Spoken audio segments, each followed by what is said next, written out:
Welcome to the Paradigm Shift on 4ZZZ 102.1, where we challenge the assumptions of our current society to resist oppression and investigate alternative ways of living, for a world based on justice, solidarity and sustainability.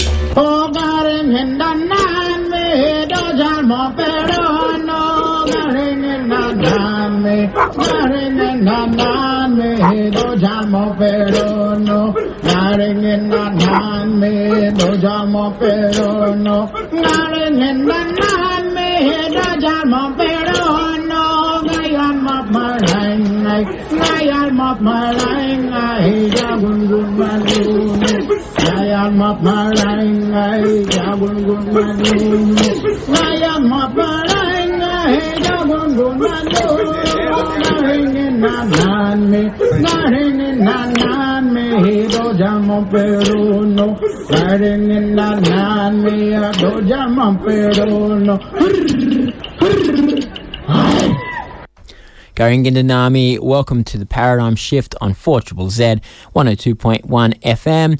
It's your local community radio station you're currently tuned to, and my name is Andy, and I'll be hanging out with you for the next hour until 1 o'clock.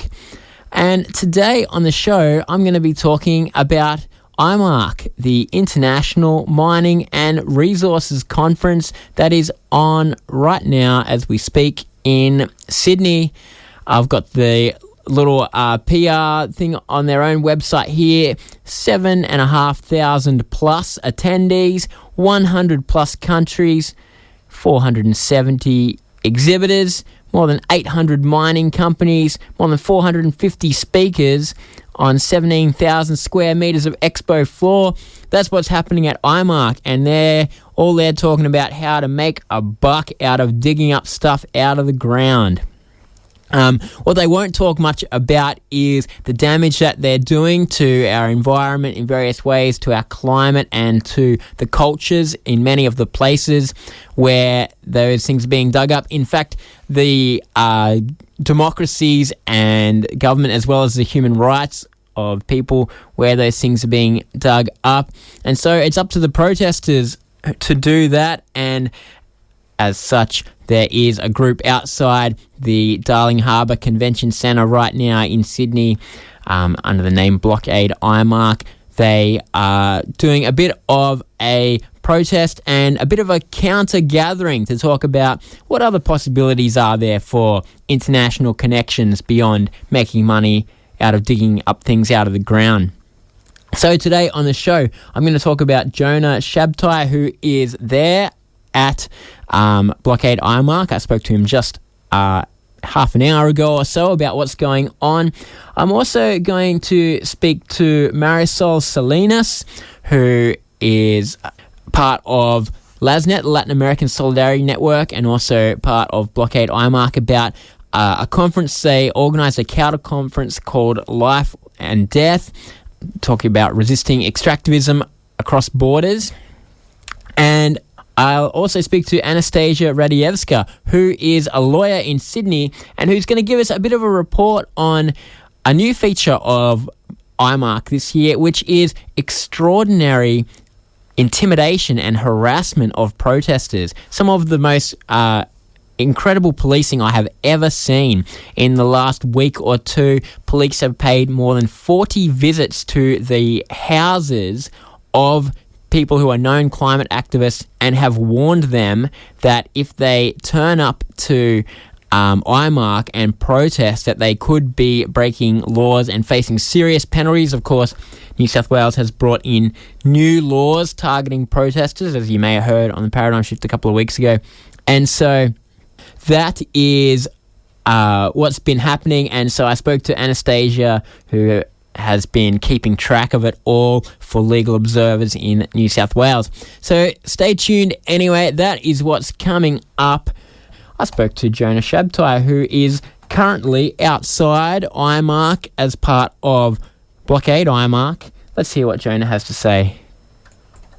My name's Jonah, and I'm here at the Blockade IMARC protest in Sydney.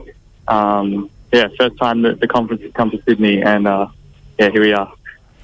Okay, well, to start off with, do you want to tell us a bit about what is IMARC? IMARC, the International Mining and Resources Conference, which is, it's been held in Melbourne up until this year, and the government has moved it to Sydney. And it's essentially where, hundreds of companies as well as government ministers and,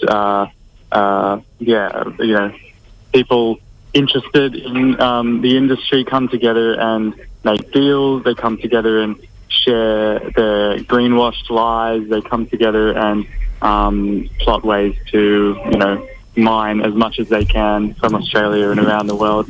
And it's very well protected, very well funded as well. It's moved to Sydney this year, has been said by the Resource Minister to have unprecedented levels of funding from the New South Wales government. And, essentially we're here to resist, we're here to, show some voice that is in opposition to what's going on here, because, certainly not the green picture that they're trying to paint. There's been some speculating that the reason it's moved to Sydney is because of big protests in Melbourne in recent years when IMARC has been held. Do you think there's anything to that?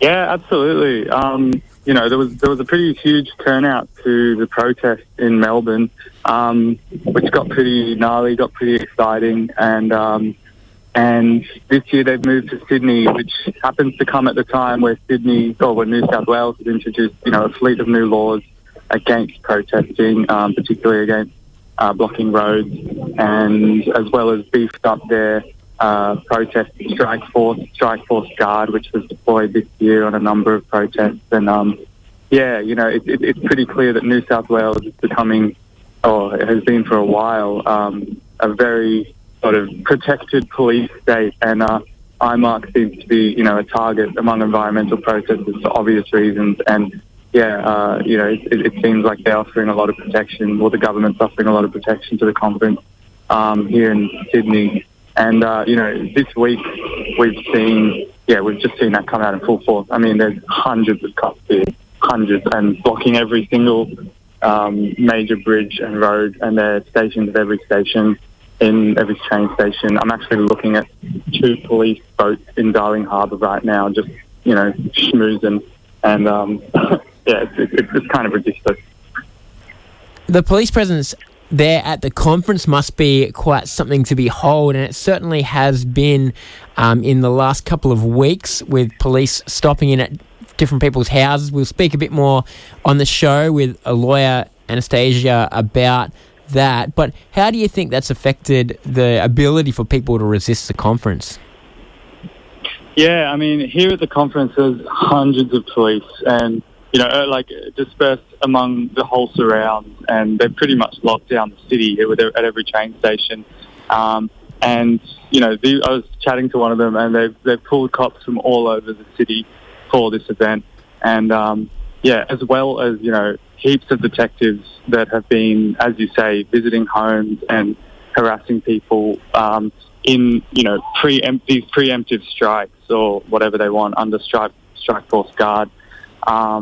Which is, it's intimidation, and they really don't have anything substantial to validate those visits and that harassment, because, nothing has happened here that, has warranted that kind of response.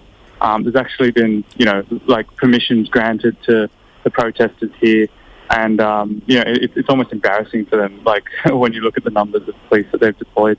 And, not to mention that, people have been harassed at their family homes, mine included.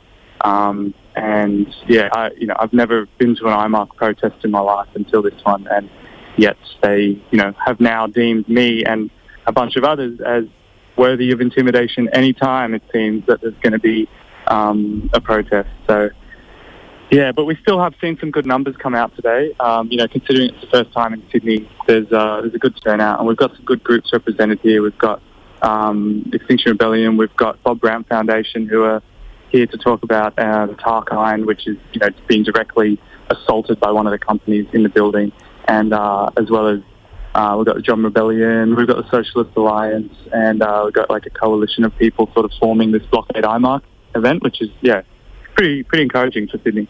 Mm. And one of the things that you've tried to do is, do a bit of imagining alternatives to extractivism in today's proceedings, in speeches and things like that. Yeah. So we've had a few breakout discussions, which seems to be a pretty cool way to engage protesters in conversation. And we've got the space and time to do it. So some of those breakouts, had some people, really exploring what it could mean to live in a post-extractivist world, as well as bringing to light some things that are happening internationally. For example, someone from the Sudanese Revolution supportive committee has spoken to us and joined those breakouts to tell us about, Sudanese delegates that have come here, the resource minister from Sudan, to make deals with the Australian government, which, will, directly increase gold mining in Sudan, and that has, been, impossible to protest over there, as well as has, a lot of underground and very violent practices involved that are, almost unreported on internationally.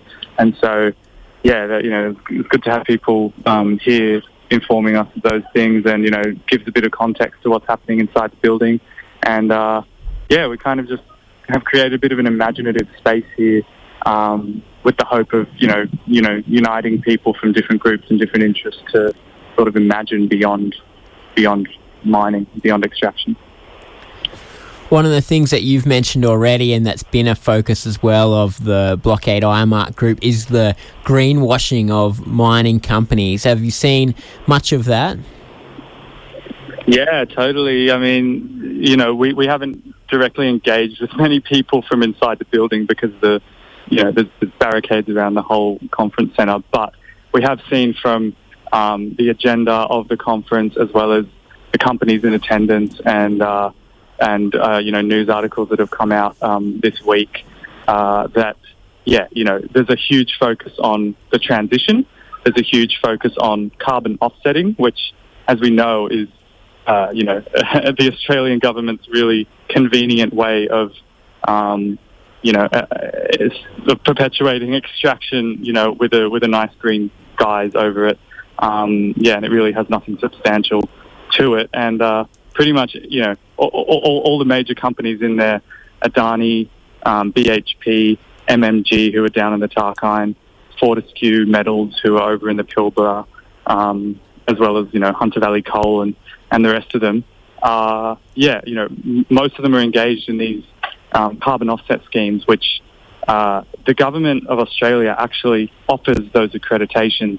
And that makes it really hard to hold the individual companies accountable, because they've externalized sort of the accreditation of those carbon offset schemes. And, internationally, that's actually, been condemned. But in Australia, there's no one really pushing back on that. That really complicates sort of the greenwashing facade that we're trying to dismantle. But, the direction of, Australian politics and Australian business is extraction. We know this, and there's nothing happening in that conference that is trying to slow that down. It's just making ways to speed it up and to, greenify it. But ultimately, that conference is still headed towards total extraction and total, desecration of Australia. So it's pretty horrific.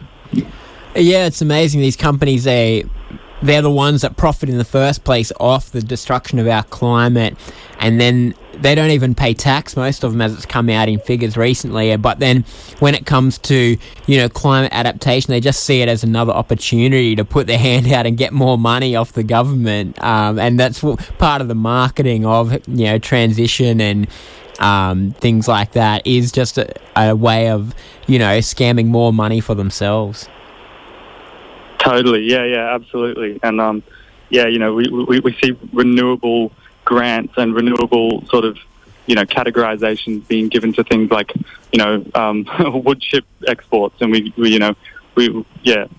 you say, it's really just, they can see that money's there to be made, and they can see that protection is there and social license is there in that image, and so that's what they're going for. All right, thanks very much, Jonah. I'll let you get back to being hassled by cops at Darling Harbour there. But, what comes next? IMARC will finish today. What's next, I guess, for Blockade IMARC and for resisting fossil fuels? Yeah, Blockade IMARC, I guess, we'll see where Sydney takes it. Sydney has a broad group of climate, a broad spectrum of climate groups, and we've seen a good turnout, across the board here today. So we'll see what happens for next year. Obviously, we're going to have to monitor police behaviour pretty strongly, and we're also going to have to, really engage with sort of civil rights groups and legal rights groups to, help defend the right to protest here. But just because they've moved states, it doesn't mean that they're gonna get off the hook. Like, we'll still cause the hassle for them as much as possible. But I guess what we're trying to do here today is sort of build a bit of community connection and a bit of community strength in Sydney to gear up for the future conferences. All right, thanks very much, Jonah. No worries. Thanks, Andy. Have a good one.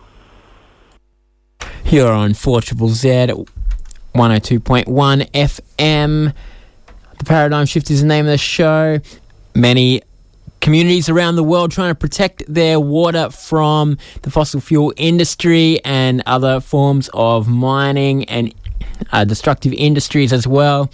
As many people have been saying, many of the companies that are at IMARC, the International Mining and Resource Company conference that is currently happening in Sydney, are the companies responsible for that. And there's many people around the world who have been trying to resist it. And one of the things that Blockade IMARC has tried to do, which, before I go further, I will say before that interview we were speaking with Jonah Shabtay, who is down there in Sydney as part of Blockade IMARC.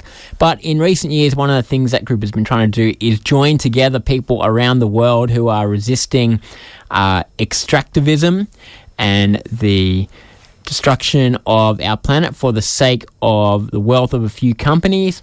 And so I spoke to Marisol Salinas, who is part of Blockade IMARC, about some of that solidarity work they've done with people in different parts of the world.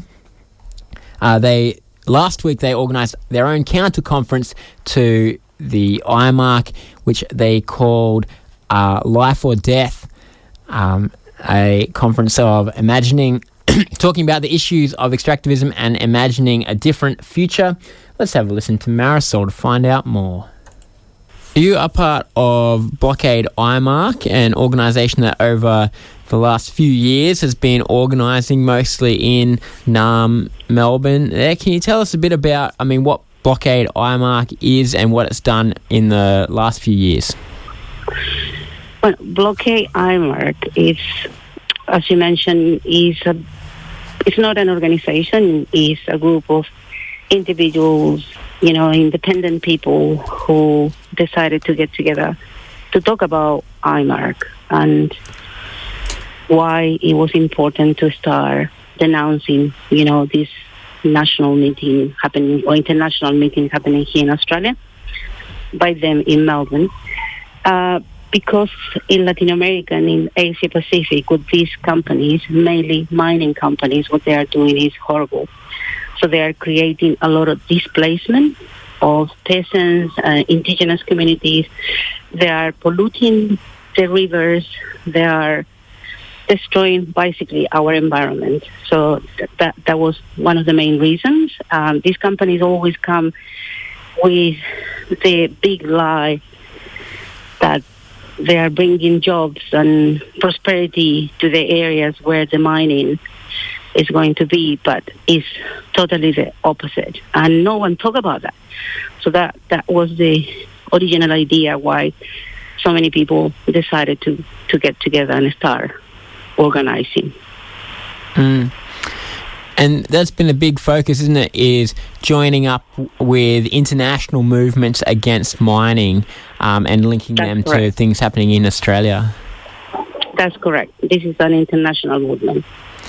To respond to the International Minerals and Resource Conference, I guess. Yeah, there is different organizations all around the world who are already doing this, but they are the affected communities. You know, the ones are already, their property or their land was where the mine is at the moment, so they are the ones organizing, campaigning, and there is an international movement to let everyone knows what's going on, why it's important, you know, for this meeting not to happen. Because, you know, this meeting is not just mining companies who come to the meeting, also any other business who profit from mining. It could be the companies who make the clothing, you know, for the miners, you know, the food, anything. Anything that has to do with mining, those are the companies who come to this international meeting. And the worst part is that they always come with a plan.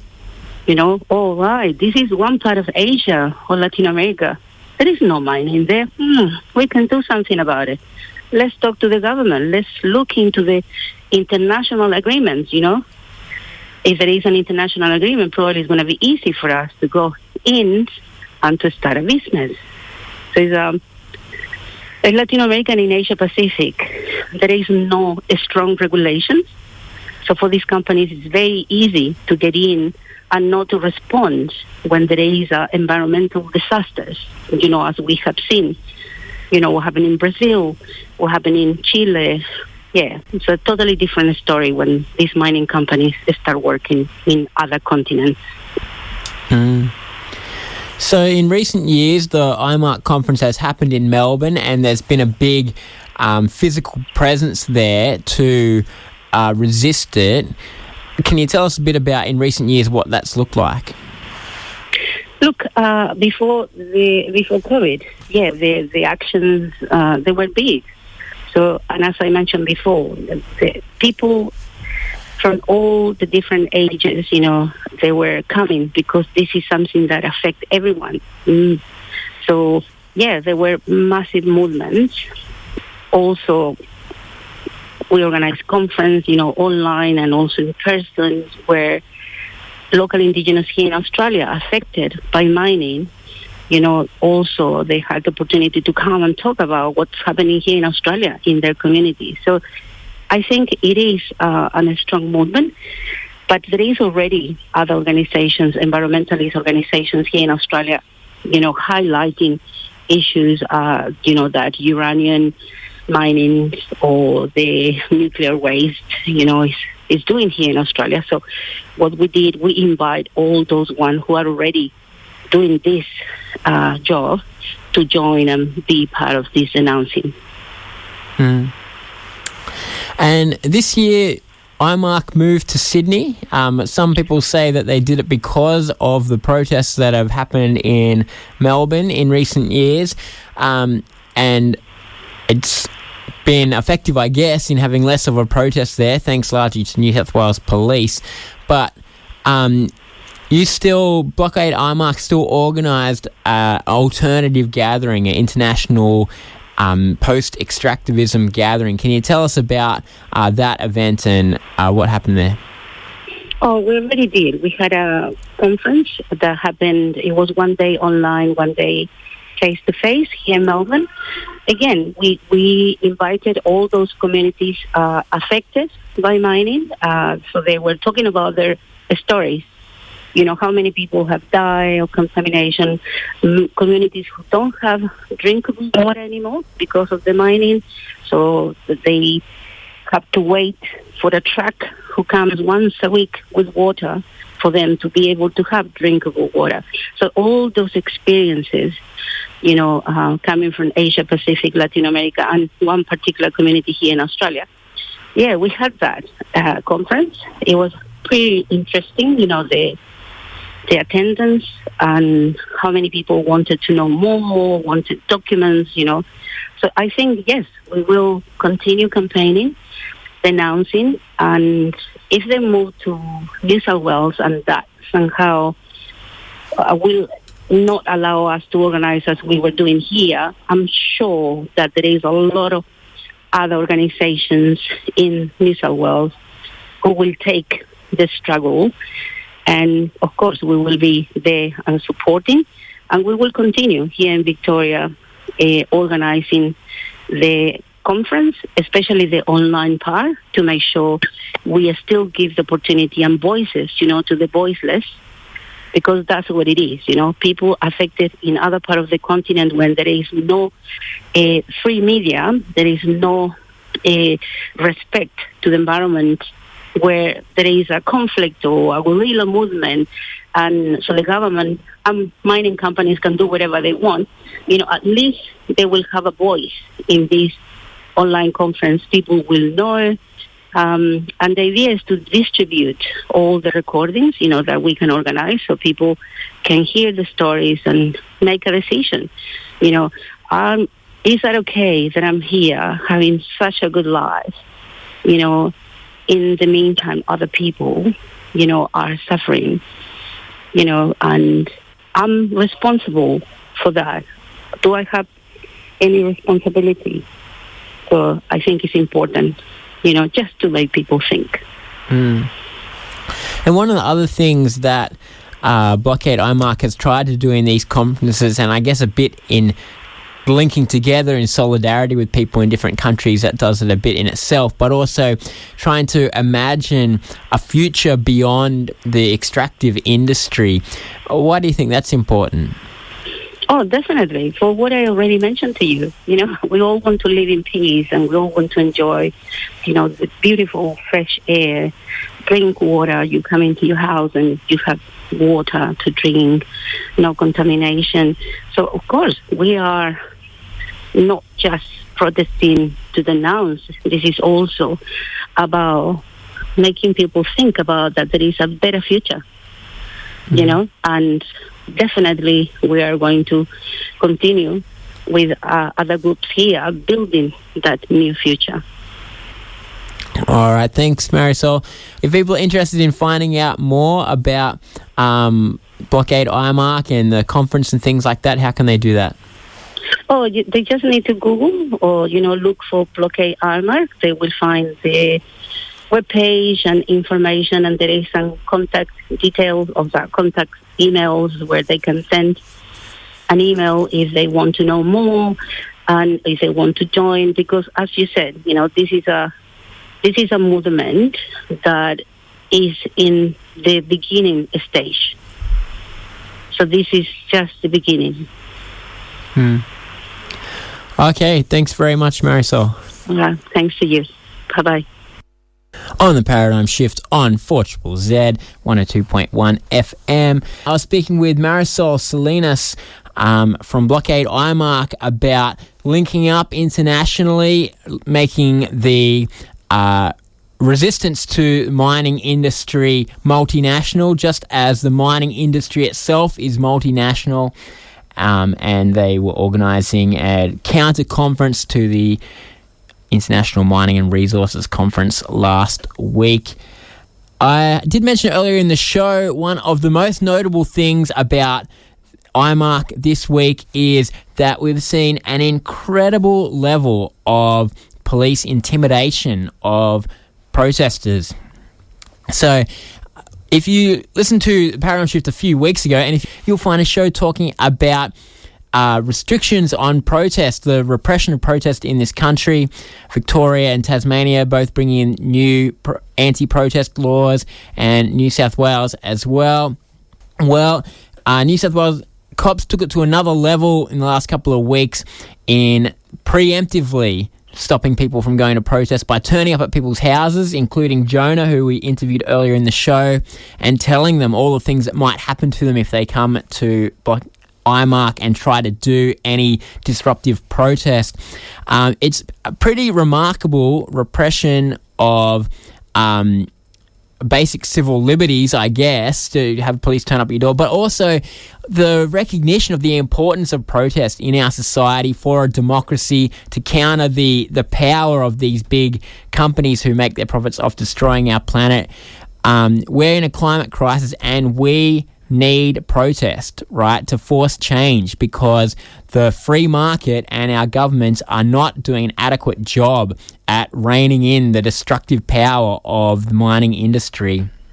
And that's where we need ordinary people to have levers for change, have the ability to influence our society, and protest is how we do that, and disruptive forms of protest is a proven effective way.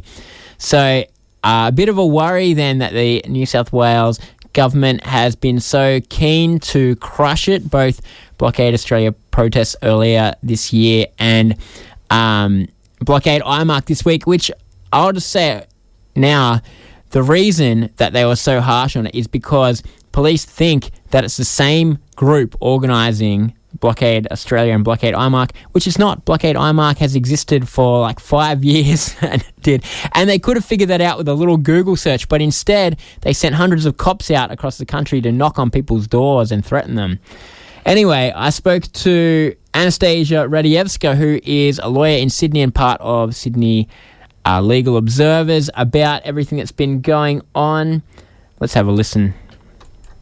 I'm Anastasia from Legal Observers New South Wales. We're a grassroots collective of individuals who are interested in police accountability in relation to the policing of protest, and we've been involved with legal support for a number of protests and protest groups over the last couple of years. Yes, and you've certainly been kept busy in the recent months in the lead up to the IMARC mining conference in Sydney. Can you tell us a bit about what's happened in terms of policing of those protests? Yeah, so we've had a somewhat unexpected, I suppose, escalation in relation to the policing of this particular protest has been done. About a week ago, we began to get reports trickling in from Victoria and from around New South Wales of activists being visited in their homes by police, asking them about their intention to participate in IMARC protests, telling them certain things about the legality of protesting without a permit from police, which were untrue.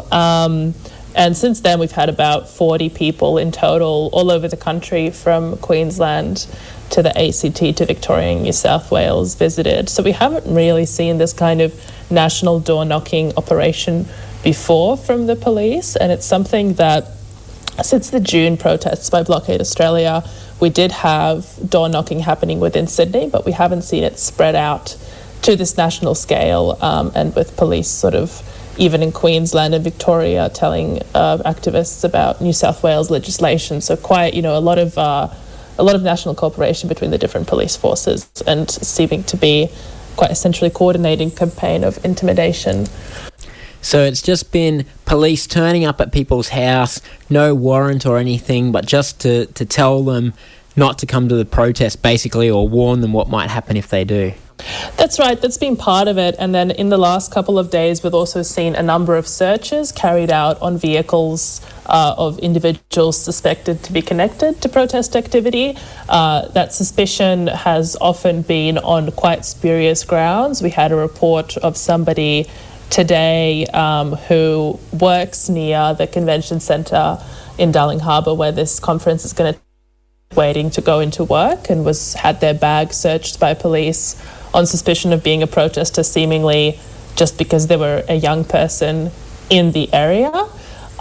We've had also police defecting cars of activists on very spurious grounds, and a number of searches of cars, searches of belongings for articles related to protest activity, such as banners, for example. So quite concerning developments there. And linked in with this as well, you mentioned Blockade Australia protests, that there's a number of people still on extremely punitive bail conditions, with a number of restrictions on their movement and association. And I think this has come up again. We've seen, I believe, people arrested for breach of bail because they had things that made it look like they might be going to a protest. Yeah, that's right. Well, we had reports of two people pulled over yesterday in the sort of Sydney region, and had their car searched on the basis of checking their compliance with bail conditions from the June protests, and one of the things was alleged that they had broken a condition of not having more than one phone, which is one of the conditions that was imposed. There were a number of conditions like not using encrypted apps, not possessing more than one mobile phone, essentially to stop people from communicating with people to organize protests. So one person actually spent a night in custody because police found or alleged that they found a second phone charger. Another person spent time in custody for using encrypted apps. So yeah, we've had a number of people, and just tonight we've had another report of a person who has been arrested in Sydney for breach of bail after being picked up in the city. We're not clear what the circumstances of that are exactly, but yeah, it seems to be escalating as we get closer and closer to Friday, which is the last day of the conference. So this is just total harassment of people who have been involved in protests with no evidence that they are involved in anything to do with IMARC. I guess the question is, how legal is this? Are police allowed to do this?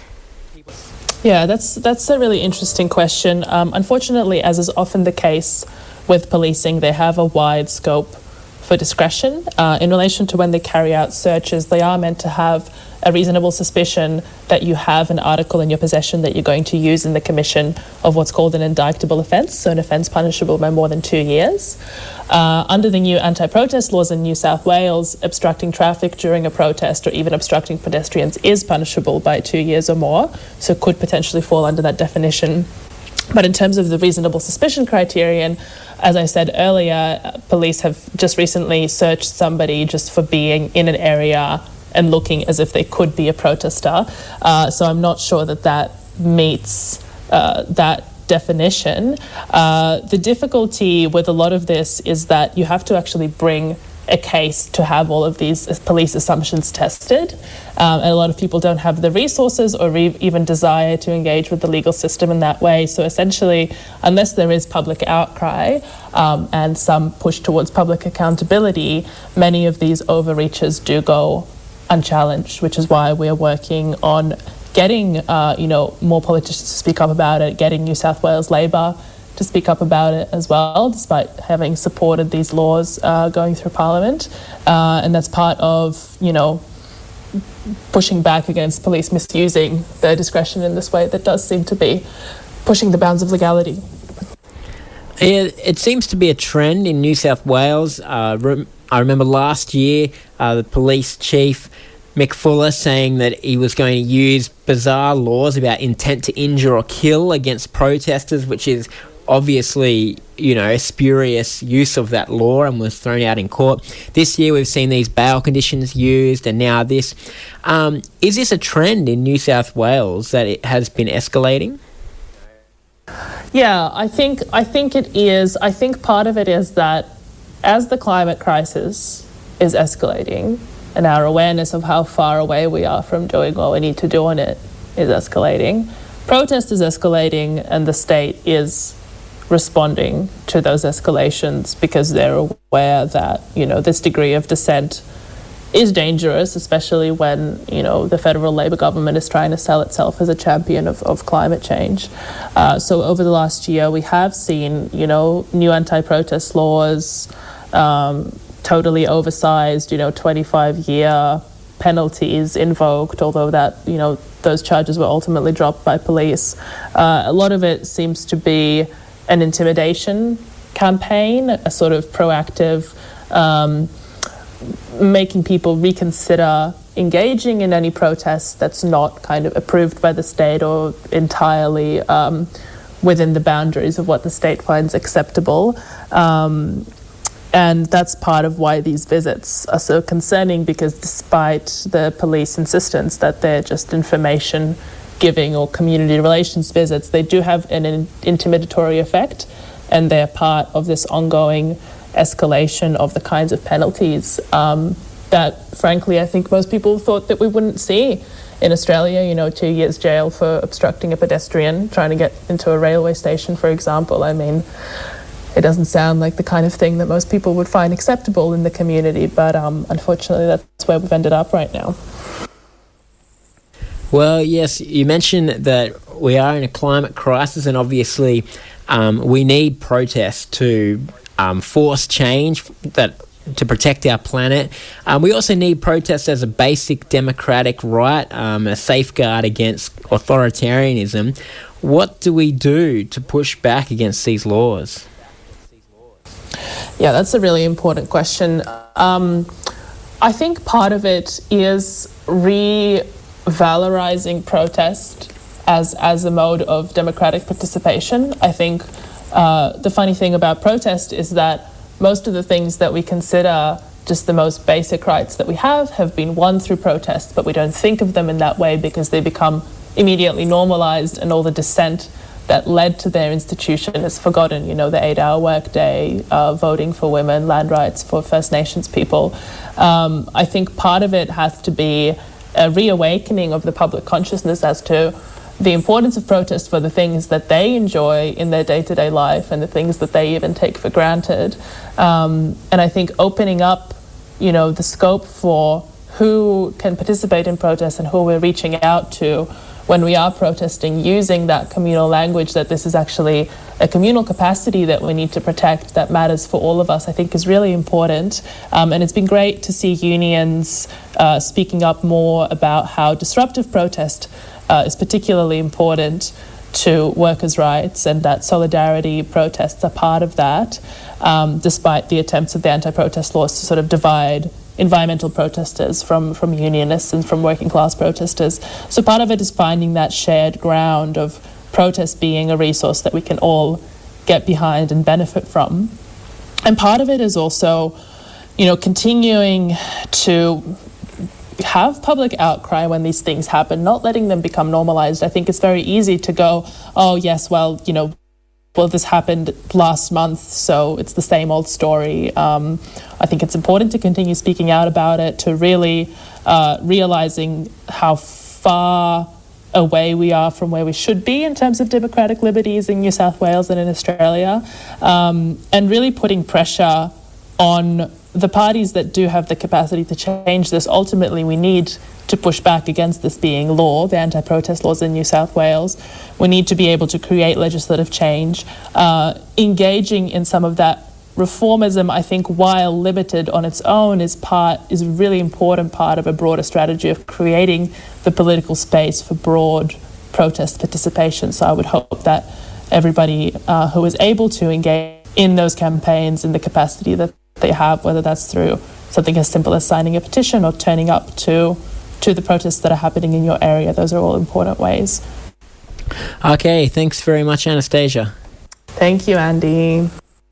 That is Anastasia Radievska there, speaking to the Paradigm Shift about the repression of protests that's happened in the last few weeks in New South Wales, and it is part of a trend across the country.